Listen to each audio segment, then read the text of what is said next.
It's with great pride and a deep sense of responsibility I welcome you all to this important occasion.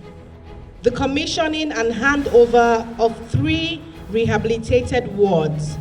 As a limited liability company, NNPC is set to do much more and to ensure that the projects we undertake are sustainable and impactful for the benefit of Nigerians as stakeholders.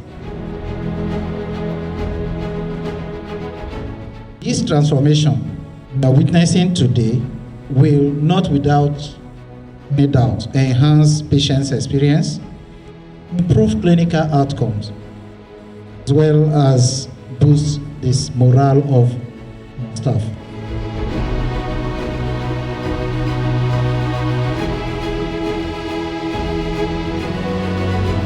And we're quite excited that we've been able to turn it around within time, within cost, 12 months, delivery on time, on cost, and on quality. You will go there today and you will see what we have been able to achieve. NNPC Limited, we continue to invest with discipline, purpose. Our legacy will be defined by the institutions we strengthen, the lives we improve, not solely by the resources we produce.